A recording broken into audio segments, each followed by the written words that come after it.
2024년 거의 1만 명에 달하는 백만장자들이 두바이로 이주했습니다. 전 세계 어느 도시보다 많은 수였습니다. 그들은 돈과 가족, 그리고 신뢰를 가지고 왔습니다. 펜트하우스를 사고 황금 비자를 받고 프라이빗 뱅킹 관계를 맺었습니다. 안전을 사들인 것입니다. 그런데 불과 몇 주 만에 그들의 어떤 조언자도 예상하지 못했던 일이 벌어졌습니다. 이란이 변수로 작용한 것입니다. 세계 부자들에게 불안정으로부터의 확실한 탈출구를 제공했던 도시는 바로 그들이 벗어나고자 했던 그 문제의 중심에 서게 되었습니다.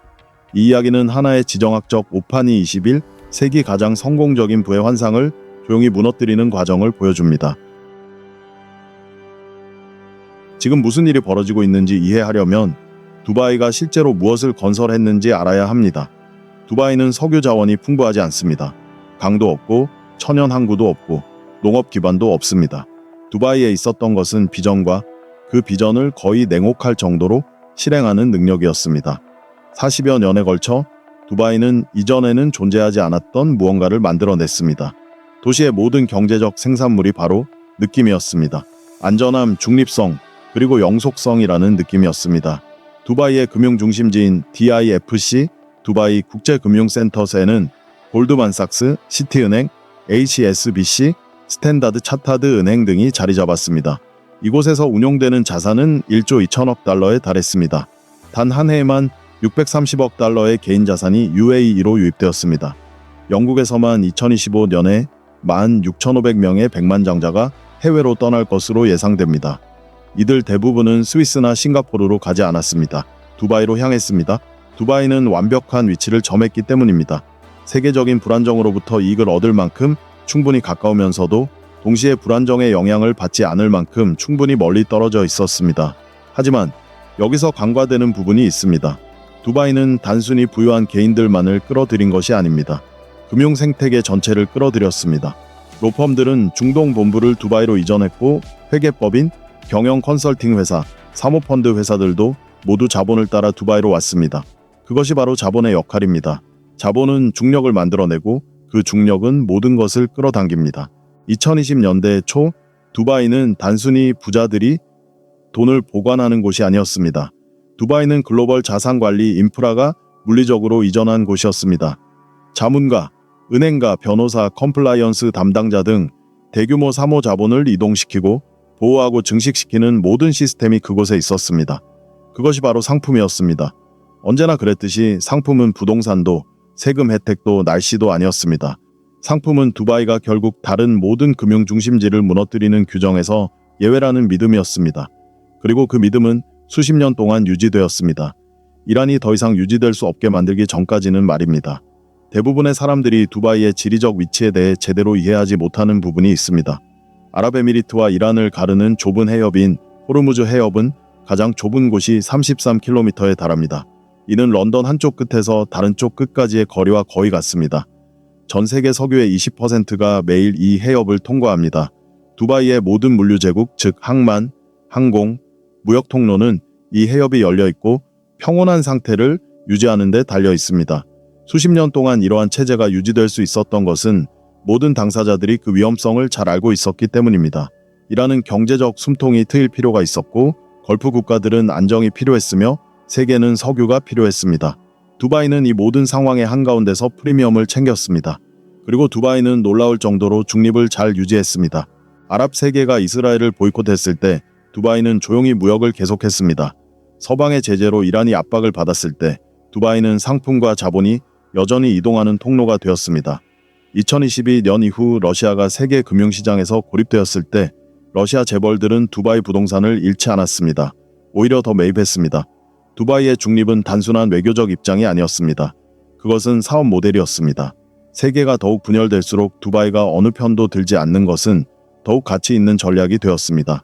새로운 분쟁, 새로운 제재 체제, 세계 어딘가에서 발생하는 새로운 정치적 불안정은 모두 두바이로 자본을 유입시켰습니다. 하지만 지난 18개월 동안 이러한 체제는 전례 없는 방식으로 시험대에 올랐습니다. 이란의 지원을 받는 소행으로 추정되는 홍해 상성 공격, 드론과 미사일 교전으로 군사 장비가 걸프만, 기반 시설 사정권, 내로 접근, 이스라엘 영토에 대한 이란의 직접적인 공격, 역사상 최초의 사건, 은 지역 분쟁은 해당 지역 내에만 머무를 것이라는 통념을 산산조각 냈습니다. 그리고 두바이는 이 모든 광경을 불과 33km 떨어진 곳에서 지켜보았습니다. 뉴스 중계를 통해서가 아니라 바로 자신들의 창문을 통해서 말입니다. 두바이의 금융 모델이 의존했던 심리적 거리감, 즉 불안정은 항상 저 멀리 있고 항상 다른 누군가의 문제라는 인식이 좁혀지기 시작했습니다. 두바이가 직접적인 타격을 입어서가 아니라 처음으로 진지한 분석적 질문이 제기되었기 때문입니다. 바로 과연 그럴 수도 있을까? 라는 질문입니다. 금융계에서는 질문이 답보다 더 강력한 경우가 많습니다. 자본은 확증을 기다리지 않고 가능성을 가격에 반영하기 때문입니다. 두바이가 지역적 긴장 고조에 휘말릴 가능성 아무리 희박하더라도 은 2년 전만 해도 전혀 가격에 반영되지 않았던 가능성입니다. 이제 정말 흥미로운 지점이 나옵니다. 이 이야기는 단순히 미사일과 지리적 요인에 관한 것이 아닙니다. 세계에서 가장 정교한 자금, 즉 위험이 명백해지기 전에 이를 예측하도록 특별히 고용된 사람들이 운용하는 자본이 조용히 가정을 수정하기 시작할 때 어떤 일이 일어나는지에 관한 것입니다. 골드만삭스는 두바이 직원들에게 재택근무 지침을 내렸고 시티은행과 스탠다드 차타드 은행도 뒤를 따랐습니다. 이것이 무엇을 의미하는지 생각해 보십시오. 이들은 신중하고 수동적인 기관이 아닙니다. 이 기업들은 두바이가 국제 자본의 안정적이고 영구적인 투자처라는 전제하에 지역 전략 전체를 구축해 왔습니다. 그런데 이제 그들은 최대한 조용하고 기업적인 어조로 두바이가 자사 인력을 원하는 곳이 아닐 수도 있다는 신호를 보내고 있습니다. 이러한 신호는 프라이빗 뱅킹 업계에서 빠르게 퍼져나갑니다. 한 연기금은 중동 부동산 투자 비중을 조용히 줄입니다. 싱가포르의 한 국부펀드 운용사는 UAE 투자 계획을 무기한 연기합니다. 두바이 부동산 매입을 6개월 앞두고 있던 런던의 한 패밀리 오피스는 상황을 지켜보기로 합니다. 이러한 움직임은 헤드라인을 장식하지 않습니다. 공항 상황 상태도 대규모 이탈도 없습니다. 공항은 여전히 붐비고 호텔은 여전히 활기가 넘칩니다. 하지만 투자 유치 과정, 즉 논의, 비자 신청, 부동산 사전 조사 등은 눈에 띄게 줄어들고 있습니다. 이것이 바로 자본 유출의 초기 단계의 모습입니다. 그리고 사람들이 상상하는 것과는 전혀 다릅니다.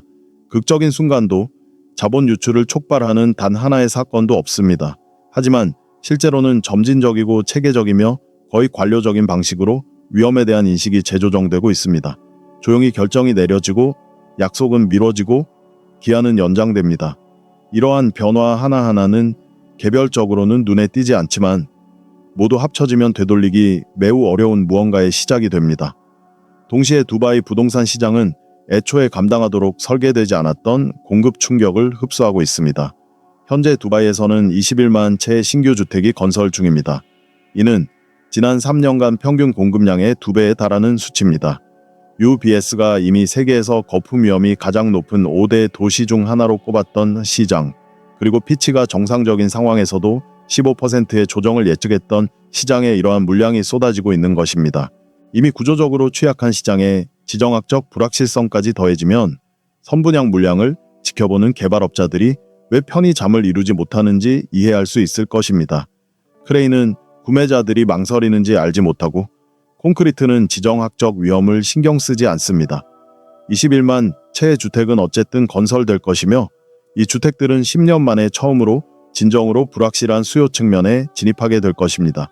금융분석에는 안전자산 프리미엄이라는 용어가 있습니다. 투자자들이 자산의 위치 때문에 추가로 지불하는 가격이 바로 안전자산 프리미엄입니다. 스위스 부동산은 안전자산 프리미엄을 지니고 있습니다. 싱가포르도 마찬가지입니다. 런던도 예전만큼은 아니지만 여전히 안전자산 프리미엄이 존재합니다. 두바이의 안전자산 프리미엄은 거의 20년 동안 세계 최고 수준이었습니다. 투자자들은 팜 주메이라의 펜트하우스를 사는 데만 돈을 지불한 것이 아니었습니다. 팜 주메이라가 펜트하우스가 안전한 곳이라는 확신에 돈을 지불한 것입니다.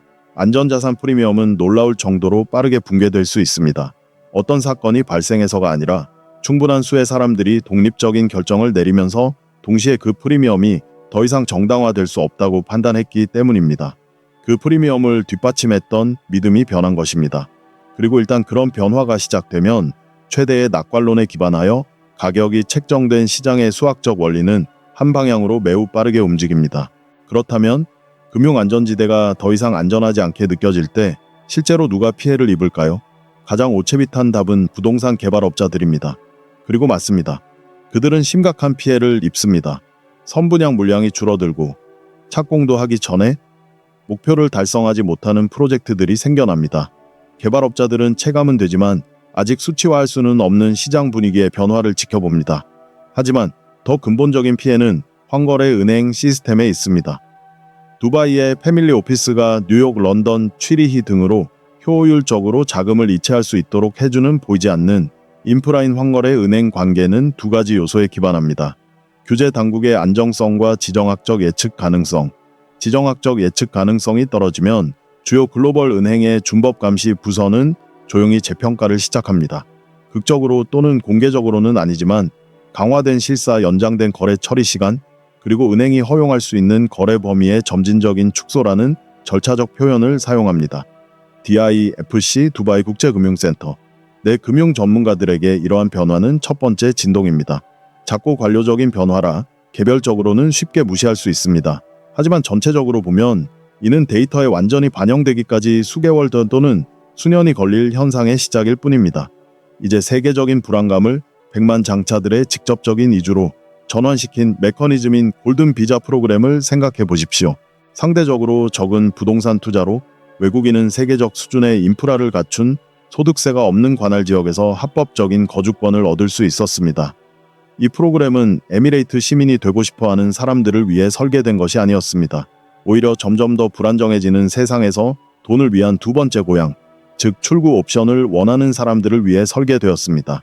이 프로그램은 출구 옵션이 확실해지기만 한다면 놀랍도록 효과적이었습니다. 출구 옵션은 떠나려는 곳이 떠나려는 곳보다 실제로 더 안전할 때만 가치가 있습니다. 그 차이가 불분명해지는 순간, 즉 안전지대가 더 이상 절대적으로 안전하다고 느껴지지 않기 시작하는 순간 상황은 완전히 달라집니다. 보험을 위해 두바이로 온 백만장자들은 두바이를 좋아해서 온 것이 아닙니다. 그들은 보험이 필요했기 때문에 왔습니다. 보험금 지급이 확실하지 않은 보험은 사람들이 보험료 납부를 중단하게 만드는 요인입니다. 그리고 역사는 이러한 상황을 결코 안심시켜주지 않습니다. 1975년 베이루트에서는 건물들이 불타기 전에 자금이 빠져나갔습니다.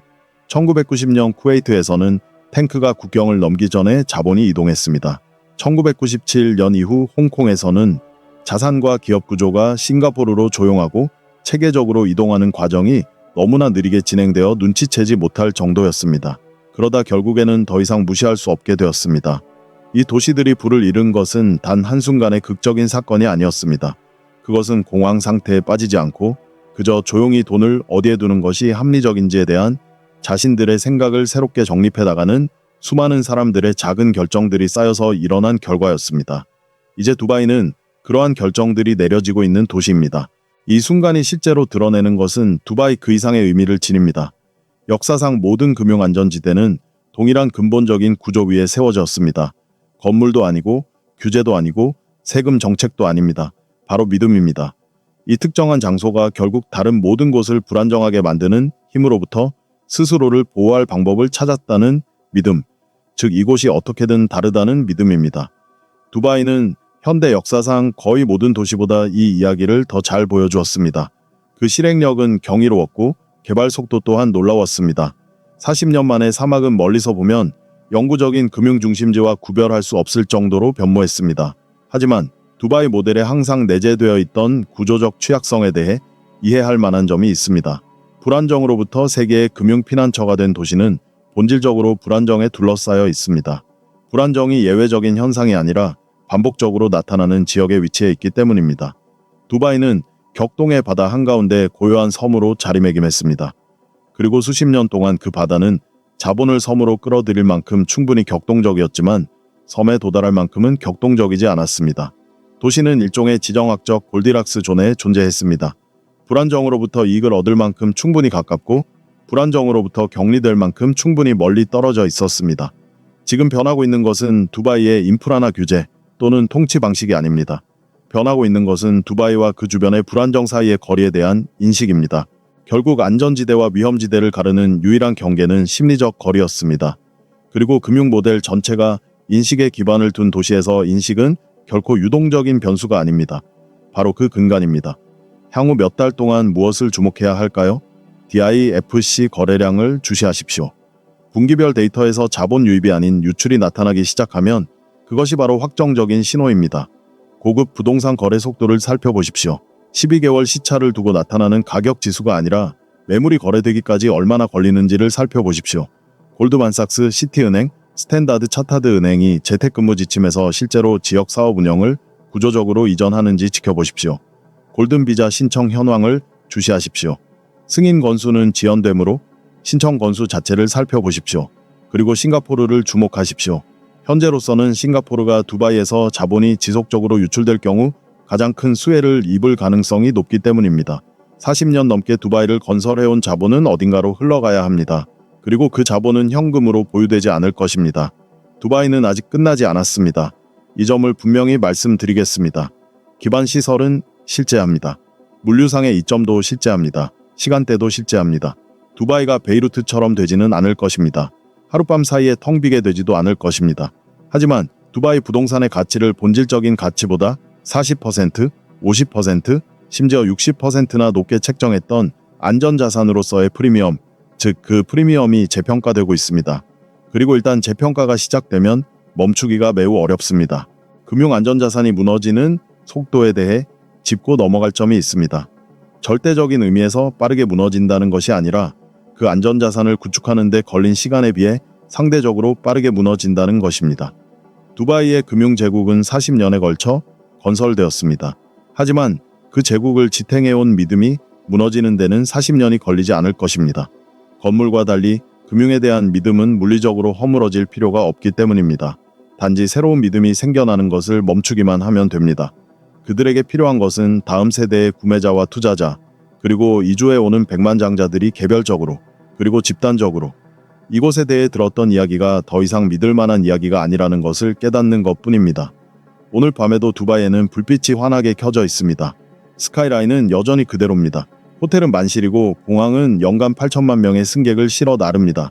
하지만 런던의 어느 패밀리 오피스에서, 싱가포르의 어느 프라이빗 뱅크에서, 혹은 제네바의 어느 국부 펀드에서 지금 이 순간에도 조용한 대화가 오가고 있습니다.